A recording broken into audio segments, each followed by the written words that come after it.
Mark chapter 14. Jesus anointed at Bethany. Now the Passover and the Feast of Unleavened Bread were only 2 days away, and the chief priests and the teachers of the law were looking for some sly way to arrest Jesus and kill him. But not during the feast, they said, or the people may riot. While he was in Bethany, reclining at the table in the home of a man known as Simon the leper, a woman came with an alabaster jar of very expensive perfume made of pure nard. She broke the jar and poured the perfume on his head. Some of those present were saying indignantly to one another, "Why this wasted perfume? It could have been sold for more than a year's wages and the money given to the poor." And they rebuked her harshly. "Leave her alone," said Jesus. "Why are you bothering her? She has done a beautiful thing to me. The poor you always have with you, and you can help them any time you want. But you will not always have me. She did what she could. She poured perfume on my body beforehand to prepare for my burial. I tell you the truth. Wherever the gospel is preached throughout the world, what she has done will also be told in memory of her." Then Judas Iscariot, one of the 12, went to the chief priests to betray Jesus to them. They were delighted to hear this and promised to give him money.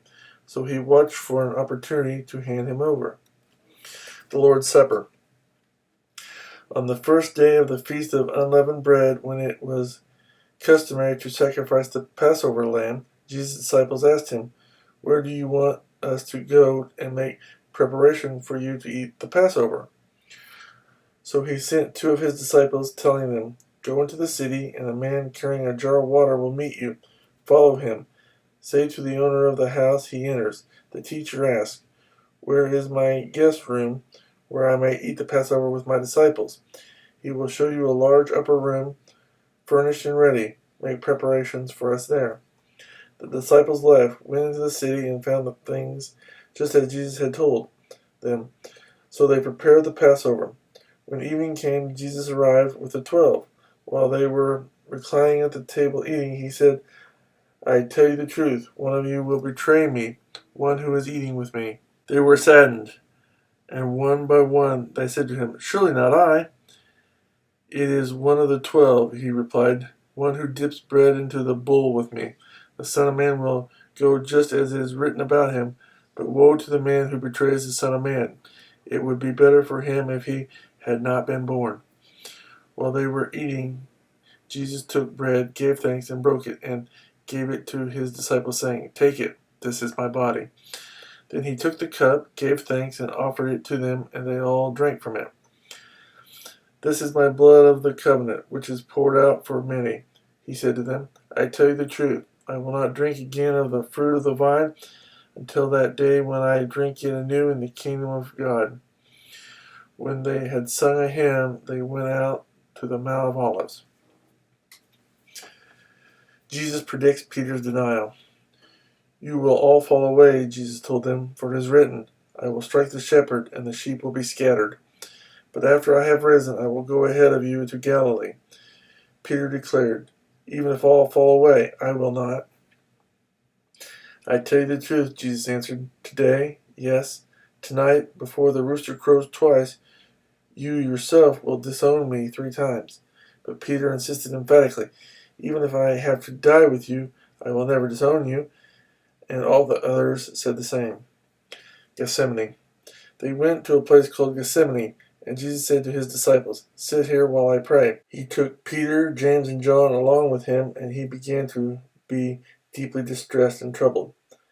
"My soul is overwhelmed with sorrow to the point of death," he said to them.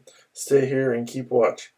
Going a little further, he fell to the ground and prayed that if possible the hour might pass from him. "Abba, Father," he said, "everything is possible for you. Take this cup from me, yet not what I will, but what you will." Then he returned to his disciples and found them sleeping. "Simon," he said to Peter, "are you asleep? Could you not keep watch for 1 hour? Watch and pray so that you will not fall into temptation. The spirit is willing, but the body is weak." Once more he went away and prayed the same thing. When he came back, he again found them sleeping, because their eyes were heavy. They did not know what to say to him. Returning the third time, he said to them, Are you still sleeping and resting? Enough. The hour has come. Look, the Son of Man is betrayed into the hands of sinners. Rise, let us go. Here comes my betrayer. Jesus arrested. Just as he was speaking, Judas, one of the 12, appeared. With him was a crowd armed with swords and clubs, sent from the chief priests, the teachers of the law, and the elders. Now the betrayer had arranged a signal with them. The one I kiss is the man. Arrest him and lead him away under guard. Going at once to Jesus, Judas said, Rabbi, and kissed him. The men seized Jesus and arrested him. Then one of those standing near drew his sword and struck the servant of the high priest, cutting off his ear.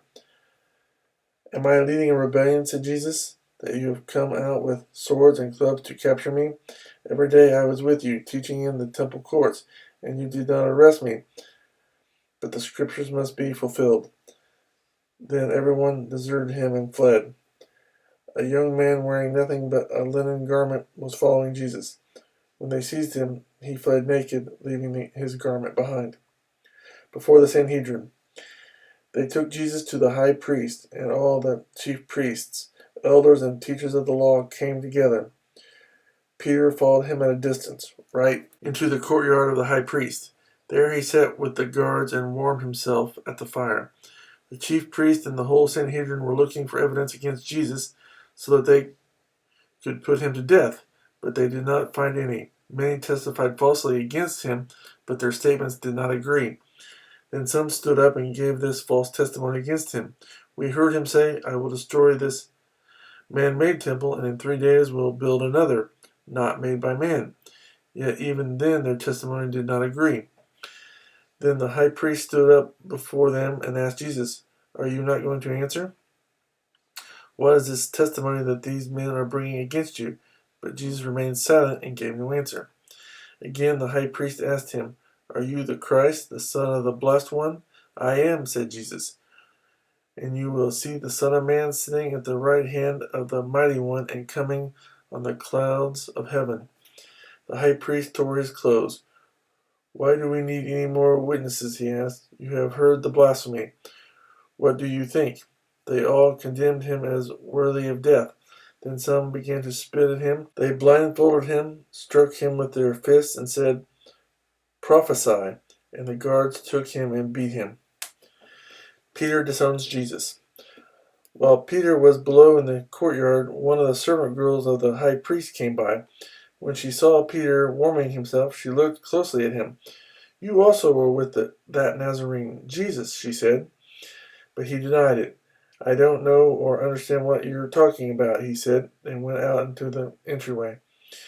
When the servant girl saw him there, she said again to those standing around, This fellow is one of them. Again he denied it. After a little while, those standing near said to Peter, Surely you are one of them, for you are a Galilean. He began to call down curses on himself, and he swore to them, I don't know this man you're talking about. Immediately the rooster crowed the second time. Then Peter remembered the word Jesus had spoken to him. Before the rooster crows twice, you will disown me 3 times. And he broke down and wept.